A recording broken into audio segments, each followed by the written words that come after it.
Olá, eu sou Flávio Sofiati, professor de Sociologia da UFG. Você está no canal Paz e Bem e esse é mais um episódio do Ciência na Religião, programa que a gente passa aqui no canal a discutir o tema da religião a partir de uma base científica. Hoje, o tema talvez demore um pouquinho mais do tempo que eu costumo utilizar, que é um tema polêmico, mas me parece pertinente e importante de ser debatido nos tempos atuais. Diz respeito ao tema, enfim, das afinidades entre o pentecostalismo brasileiro, o campo do cristianismo pentecostalizado e o bolsonarismo. Então, nosso tema de hoje envolve religião e política.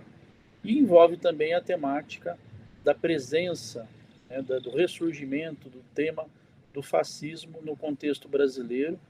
E eu quero tentar dialogar com vocês como que isso se estabelece no campo religioso, levando em consideração principalmente o campo evangélico, o campo do cristianismo pentecostalizado no Brasil contemporâneo.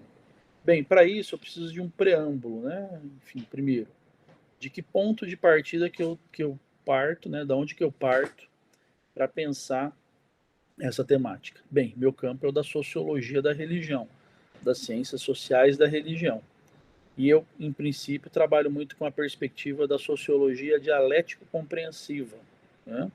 Uma perspectiva que vai articular autores clássicos das ciências sociais, como Marx e Weber, para pensar, a partir da categoria afinidades eletivas, que é uma categoria weberiana, a perspectiva da relação da esfera religiosa com outras esferas, no caso aqui com a esfera política, e fazendo isso numa perspectiva de entender esse processo dentro de uma totalidade, que é da sociedade, do sistema societário no qual nós estamos inseridos, que é a sociedade capitalista. Então, é uma análise da religião dentro do sistema total, sem entender, sem deixar de considerar essa totalidade, e a partir de uma categoria que é a da afinidade eletiva, para fazer, enfim, estabelecer essa aproximação. No caso aqui, religião e política. No caso aqui, é, cristianismo pentecostal e fascismo. No caso aqui ainda, evangélicos e bolsonarismo. Então, primeira coisa que é importante ser considerada, levando em consideração, né, enfim, tomando como referência o todo, quando a gente se fala hoje da religião e da política. No campo da sociologia da religião, tem sido cada vez mais evidente para nós que a gente vive hoje uma tendência do que autores como, por exemplo, Etienne Balibar vão chamar de sacralização do poder, ou de reteologização da economia. Ou seja, esse processo de sobreposição da economia política com a teologia, com a política, com a teologia política. Isso é importante ser considerado e esse é um fenômeno do mundo contemporâneo. Né? Nessa perspectiva, a gente também trabalha com a ideia, dentro do meu referencial da sociologia dialético-compreensiva, que é importante entender que há também uma capitulação do capitalismo para com as religiões. No caso brasileiro, para com o cristianismo. E a versão pentecostal do cristianismo, seja ela católica, carismática ou evangélica pentecostal, ela é um exemplo evidente dessa capitulação.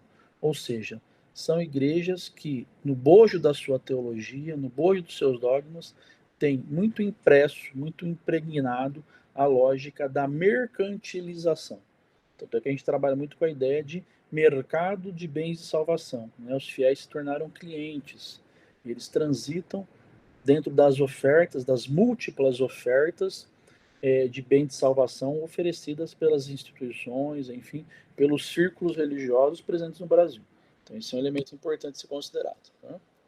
Alguns autores, inclusive, como Walter Benjamin, que é um autor que é uma referência importante para a minha perspectiva dialético-compreensiva, ele vai dizer que o próprio capitalismo ele se tornou uma religião, que é a religião, enfim, de culto ao dinheiro. Né? Essa é uma característica importante, ou seja, o utilitarismo aqui, o pragmatismo, ele passa a ter uma coloração religiosa nessa versão que o Walter Benjamin vai trazer do que é o capitalismo. É uma religião puramente cultual, de um culto permanente, né? sem trégua, sem piedade, de culto permanente ao próprio dinheiro, e é um culto também culpabilizador, ou seja, a culpa, a dívida. E essas duas palavras ele vai trabalhar elas no alemão, né? Ela tem uma incidência importante na vida dos indivíduos. Então esse é outro elemento importante que eu trago aqui para pensar, né? Para pensar essa relação da religião com a política e para pensar a própria contextualização de como se dá essa relação no contexto do capitalismo. Então vamos agora para o pentecostalismo, que é né, essa vertente do cristianismo que tem tido uma predominância, uma presença significativa no Brasil contemporâneo. Primeira coisa, quando a gente vai para o cristianismo pentecostal e faz o recorte dos evangélicos, né, porque nem o cristianismo pentecostalizado também tem uma versão católica, né? Mas vamos focar aqui no campo evangélico, pentecostal. A primeira coisa, eles, enfim, são hoje os principais atores religiosos na esfera política. E aqui no Brasil fica muito evidenciado isso nas frentes parlamentares, presentes no Congresso Nacional, nas assembleias, em várias câmaras municipais, né? No entanto, apesar de ter uma presença já importante, já há algumas décadas, no contexto legislativo, desde a Constituinte, onde você tem, né, não começa lá, mas você tem uma presença significativa desde aquele momento, no final da década de 80, você vai ter, pela primeira vez somente, né, a presença desse grupo evangélico na política, a presença deles, de fato, no primeiro escalão de um governo federal, no governo Bolsonaro, eleito em 2018 e que, enfim, né, passou a gestar o país em 2019. Né? Então, pela primeira vez na história que, de fato, você tem os pentecostais, os evangélicos, no poder, né, fazendo parte do primeiro escalão do governo. Então, isso é um elemento importante a ser considerado. Né? Eles apoiaram o FHC, apoiaram Lula, mas sempre estiveram à margem desses governos. Se você pegar a República Nova como referência, né? Governo Collor, Itamar, FHC 1 e 2, Lula 1 e 2, Dilma 1, né? Depois o impeachment, Temer e Bolsonaro. No Temer que eles começam a ter de fato uma incidência no governo, né? E no Bolsonaro que eles participam de fato do governo. Na Dilma tiveram um poder de veto importante ali, né? Principalmente no segundo mandato, diante daquela crise que depois remeteu ao impeachment. E no Temer eles começam a ter uma participação que vai se consolidar no bolsonarismo. Então é importante considerar isso, né? Essa presença recente de peso político, de fato, do campo evangélico pentecostal nos governos federais. Ou seja, começa ali na Dilma, com capacidade de veto, começam a ter presença no Temer, e daí é no governo Bolsonaro que eles vão, de fato, atuar. É uma política, e esse é um elemento importante que eu sempre levo em consideração, a entrada evangélica na política, ela está dentro do jogo democrático do Estado Democrático de Direito brasileiro. No entanto, a minha lamentação é que essa entrada não mudou a configuração política da democracia representativa brasileira. E por que não mudou? Porque o que predomina desde sempre, né, na política brasileira é a política da ocupação do espaço público para interesses particulares, interesses privados. Isso é o que domina o Congresso Nacional hoje e dominou durante toda a história do Brasil. Os evangélicos pentecostais entram para esse jogo e aceitam esse jogo, começam a fazer parte desse jogo. Ou seja, é uma política utilitarista, né, que esse líder religioso, que se torna um líder político, acaba tendo também nos parlamentos, na política brasileira. Ou seja, enfatiza-se muito a atuação pentecostal voltada para os interesses particulares das suas instituições. Principalmente hoje que você tem nesse campo do mercado de bens de salvação, o advento daquilo que a gente poderia chamar das igrejas empresas, né? Igrejas que funcionam como negócio, né? Igrejas que têm um modelo empresarial de existência, que de fato trata o fiel como um cliente, né? Nesse competitivo mercado de bens de salvação. E é uma política pragmática de interesses particulares, que é muito liberal na economia e acaba sendo muito conservadora no campo dos costumes. É isso que tem pautado a ação evangélica pentecostal na política brasileira, no espaço público. Mas é importante entender que até mesmo dentro do campo evangélico pentecostal, você não tem uma hegemonia de um único discurso. Há, pelo menos hoje, levando em consideração aqui as considerações do Alexandre Brasil Fonseca, por exemplo, há pelo menos 3 discursos que convivem no campo evangélico pentecostal, né? No campo evangélico em geral. Né? Quais são esses 3 discursos? Um discurso um pouco mais progressista, que o Alexandre vai chamar de discurso da integralidade, né? Que tem a ver com a teologia da missão integral, que a gente poderia dizer que é uma prima, né, da teologia da libertação, ou seja, né, que tem um conteúdo teológico pensado nas questões concretas da realidade brasileira que envolve o debate sobre a desigualdade, a pobreza. Então há um engajamento desse segmento evangélico, inclusive hoje, na realidade social e política do país, nessa perspectiva de mudança, né, das desigualdades, da estrutura social que gera as desigualdades. Então, esse é um discurso presente hoje no campo evangélico. Tem um outro discurso também, que é o discurso da prosperidade, né, que tem como base a teologia da prosperidade, que ficou muito difundida a partir da Igreja Universal do Reino de Deus, nos anos 70 e 80, né, e que impulsionou inicialmente o que se chamava de neopentecostalismo, inclusive hoje esse termo não é um termo tão utilizado, né, por conta da reconfiguração e do próprio campo evangélico.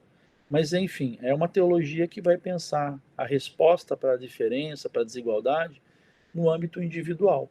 Né? Se a teologia da missão integral vai pensar a pobreza, a desigualdade no coletivo, você tem a teologia da prosperidade, o discurso da prosperidade, tentando enfrentar essa questão do ponto de vista individual, né?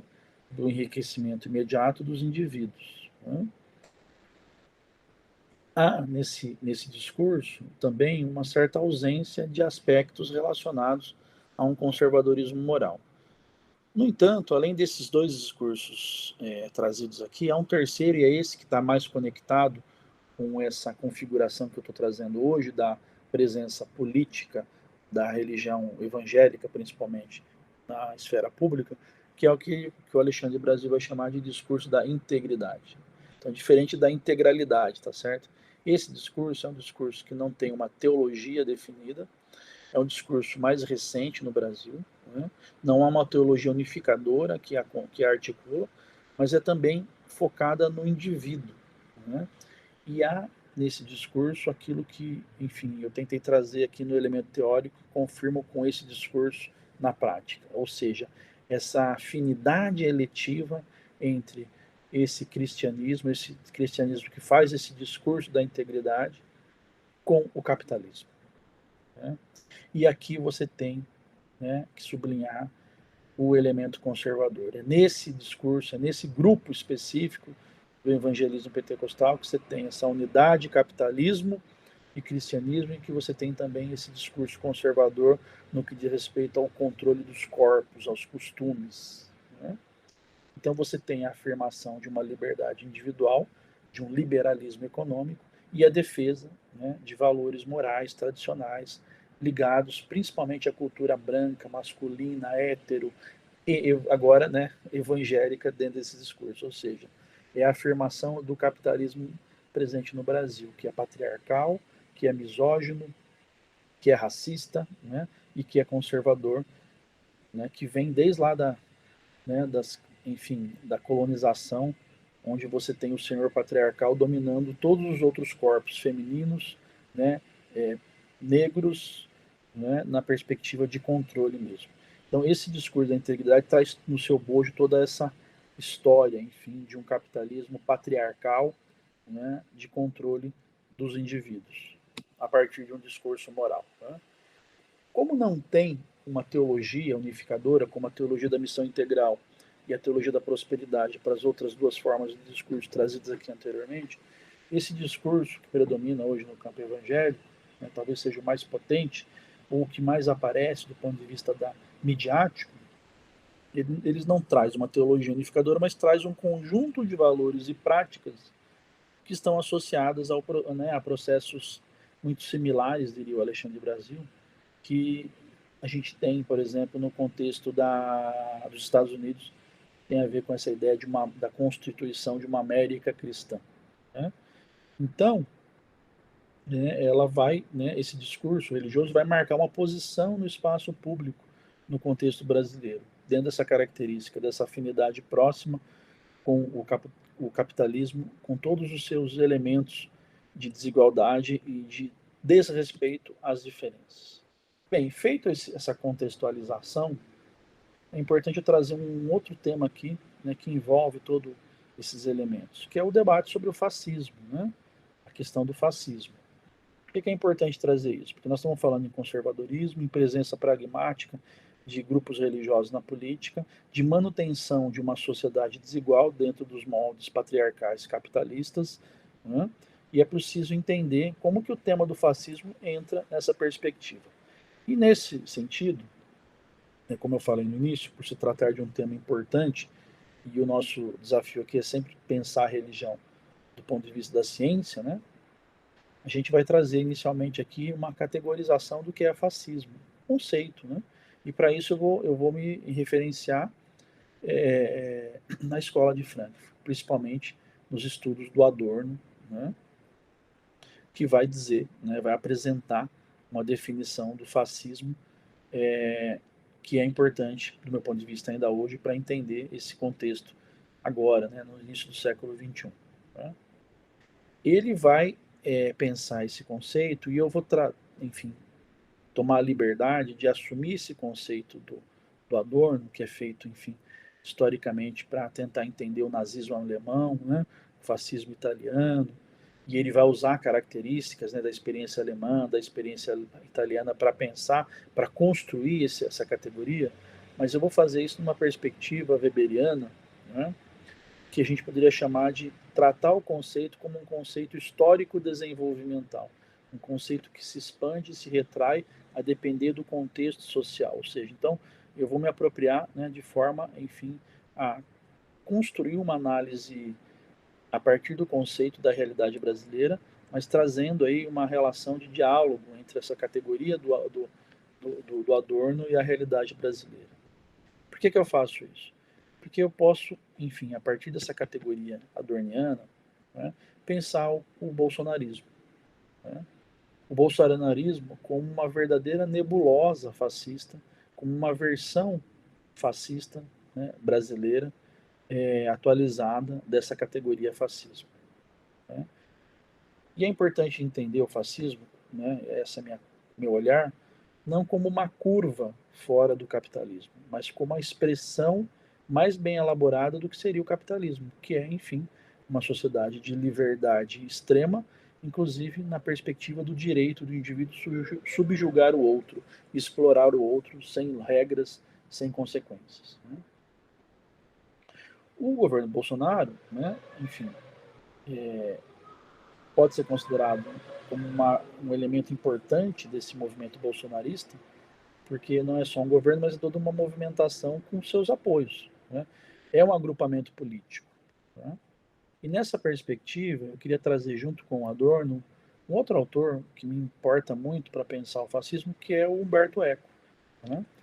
A partir de Eco e do Adorno, eu consigo caracterizar o fascismo nessa perspectiva histórico-desenvolvimental a partir de 14 elementos característicos que eu utilizo para pensar, enfim, hoje, né, o próprio bolsonarismo.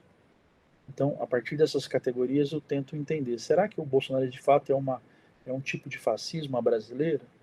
E quais são esses 14 elementos que, a partir de Adorno e Eco, eu defino o fascismo hoje como categoria para analisar a realidade contemporânea? Primeiro, né, das 14 características, a primeira é um movimento em geral tradicionalista. É um movimento em geral irracionalista. É um movimento em geral racista. Nacionalista, nacionalismo exacerbado. Antipacifista, né? Então defende armas, defende, né, o armamento das pessoas, dos indivíduos. É, consequentemente, militarista. É também machista, populista. defende uma necropolítica, uma política de morte. Em geral, estabelece um olhar sobre a realidade muito simplista, uma versão simplista de uma realidade que é mais complexa. Eles, basicamente, comumente, pensando aqui as últimas 4 características, são apoiados por um tipo de classe média, que no Brasil é evidente isso, uma classe média frustrada, composta por um militantismo muitas vezes destituído de reflexão, que trata a divergência como traição. Se não concorda comigo, é meu traidor, não está mais comigo. Que é incapaz de definir com precisão os seus inimigos, generaliza posições políticas, centraliza a militância, então, e essa é a última característica, como está generalizado, na defesa intransigente de um líder político carismático e autoritário. Essas são as 14 características que a gente traz da categoria fascismo, tá? Enquanto movimento. Bem, a grande questão é que, quando eu olho para o bolsonarismo hoje, eu vejo, basicamente, todas essas 14 características compondo essa nebulosa fascista que a gente poderia chamar o bolsonarismo, esse fascismo brasileiro. Então, a minha tese é que o bolsonarismo é uma nova forma de fascismo, um movimento fascista de características contemporâneas no Brasil. No caso brasileiro, assim como aconteceu na Europa, o modelo fascista tem sido espalhado, Enfim, o Brasil não é uma exceção, na verdade. Você tem, enfim, movimentos e governos ultra-reacionários de direita espalhados pelo mundo. No Brasil, esse movimento é composto por uma ala militar, que é importante ser considerada, uma ala formada por setores do empresariado e, sobretudo, voltando ao que nos interessa aqui, uma ala do campo religioso pentecostal. Então, são 3 segmentos importantes que dão fôlego, dão força para esse movimento, que apoiam esse movimento no Brasil: militar, empresarial e religioso. Então, assim, o bolsonarismo ele não possui uma filosofia própria, assim como o fascismo italiano, o próprio nazismo alemão, mas tem uma retórica, É uma retórica que pode ser, enfim, trabalhada muito na perspectiva do que a gente chama hoje de fake news, de fake news. Há uma farsa intelectual, nas explicações simplistas da realidade. Basicamente, os seus intelectuais, entre aspas, não têm nenhuma respeitabilidade no campo, por exemplo, científico. Basicamente, indivíduos que procuram propagar uma espécie de confusão estruturada, uma desarticulação ordenada da realidade. Assim, ao invés de explicar, confundem ainda mais e exacerbam o preconceito.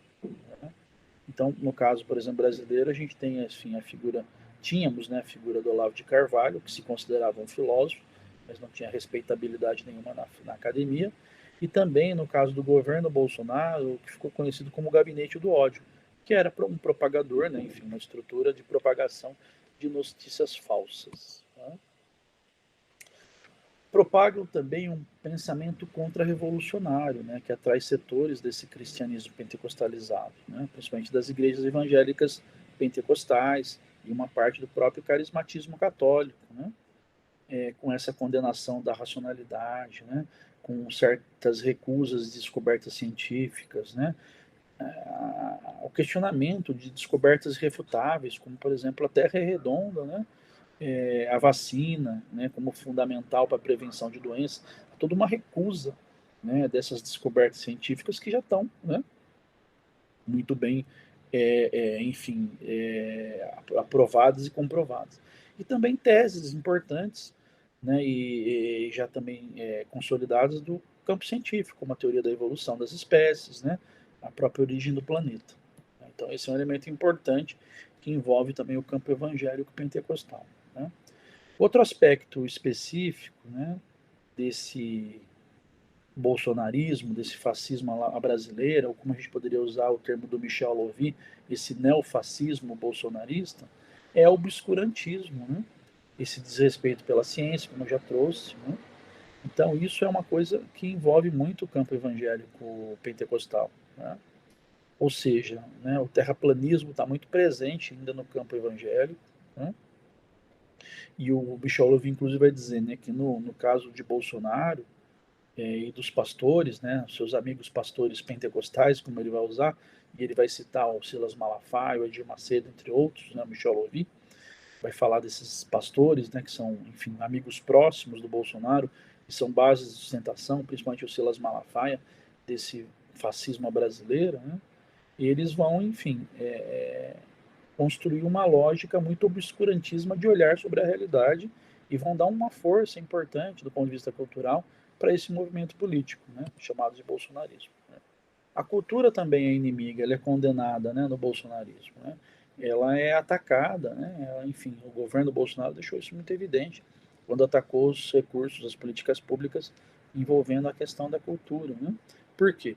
Porque a cultura é identificada como subversiva pelo bolsonarismo, né, diante das atitudes críticas que enfim, a própria universidade também foi muito atacada no governo Bolsonaro e apoiada por esse movimento fascista brasileiro, porque a universidade também é um espaço de crítica, um espaço que é considerado como subversivo, né? Então, o avanço no conhecimento dificulta a manutenção das explicações simplistas da realidade. Então, a cultura e a própria ciência, a universidade enquanto instituição de difusão da ciência acabou sendo muito atacada nos governos Bolsonaro e apoiado por esse movimento bolsonarista, que tem na classe média, que não é uma classe, na verdade é um conglomerado de indivíduos, né,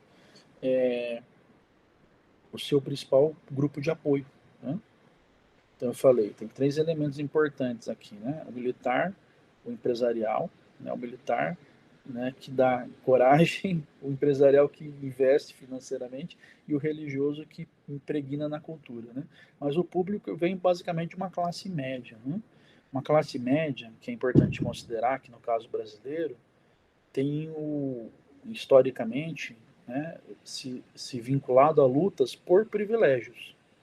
Né? E dificilmente você vai ver a classe média, enquanto classe média, enquanto conglomerado de indivíduos, lutando por direitos. Luta-se por privilégio. Né?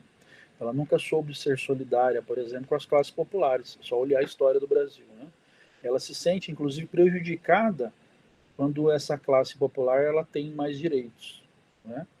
E isso é muito evidente no Brasil contemporâneo. Então, essa perspectiva também, uma classe média que luta por privilégios e se coloca contra a ampliação dos direitos das classes populares, é um elemento importante para considerar essa afinidade entre esse conglomerado de indivíduos, né, e esse movimento bolsonarista entendida como fascismo. Né. É importante dizer, né, já tentando um pouco para o final aqui da nossa conversa, que o contexto atual nos obriga a entender que o espírito do fascismo é capaz de reaparecer em nossos meios sempre, né? Ele está sempre em torno de nós e espera uma nova oportunidade. Né? O fascismo não é uma curva fora do capitalismo. Né? O próprio Humberto Eco ele nos mostra que o fascismo é suscetível de surgir, né, sobre as aparências mais inocentes, sobre os princípios que até podem ser considerados supostamente como legítimos. Né? E a nossa tarefa é sempre, enfim, tentar desvendar isso a partir das categorias científicas, né? As novas roupagens do fascismo. Né? Então, enfim, como eu trabalho com essa ideia de que o fascismo, né, e é uma ideia benjaminiana, né, não é uma curva fora do capitalismo, sim a sua realização plena, é importante, na essência, entender o fascismo como, diria o Adorno e o próprio Horkheimer, né, da Escola de Frankfurt, como, daí abre aspas, que esse é um termo específico desses dois autores, né, escrito lá na Dialética do Esclarecimento, eles vão dizer o que é o fascismo? É a realização, né, pelos iguais da igualdade do direito à justiça. Né? Por isso que o fascismo não é uma curva fora do capitalismo, mas é a realização plena dessa sociabilidade, né, de mercantilização da vida estabelecida pelo capitalismo, ou seja, o direito à injustiça. Né? Então é importante entender essa perspectiva para entender essas afinidades, por exemplo, do pentecostalismo com o fascismo. E aqui eu tento fechar um pouco a minha fala. Né? Então, você tem um grupo específico do pentecostalismo, né, do evangelismo pentecostal, que é esse grupo do discurso da integridade que eu expliquei aqui, né, que vai articular, né, o conservadorismo moral com o liberalismo econômico, como base desse bolsonarismo. Então, estou pensando aqui, igrejas evangélicas pentecostais que, enfim, tem uma adesão significativa da classe média, né? E, enfim, quando eu entendo esse bolsonarismo como um fascismo brasileiro, eu entendo que há uma afinidade, então, não é direta, mas é indireta entre esse setor do campo evangélico com o bolsonarismo e com o fascismo, né? Então não dá para dizer, do meu ponto de vista, que existe cristofascistas no Brasil, mas é possível dizer plenamente, a partir, né, da aplicação dessas categorias na realidade brasileira, que o segmento evangélico, né, é base importante do bolsonarismo, e o bolsonarismo, enfim, tem características que fundamentam explicá-lo como um movimento fascista. Então é nesse aspecto, enfim, que eu tento trazer um pouco esse debate sobre essas afinidades, né, entre religião e política, entre evangélicos e bolsonaristas, e entre o bolsonarismo e o fascismo no debate contemporâneo. Espero que seja de utilidade para quem está nos assistindo, e a gente segue com o debate aqui nesse canal para, enfim, trazer cada vez mais explicações, né, com base na ciência sobre a realidade social das religiões. Muito obrigado e até a próxima.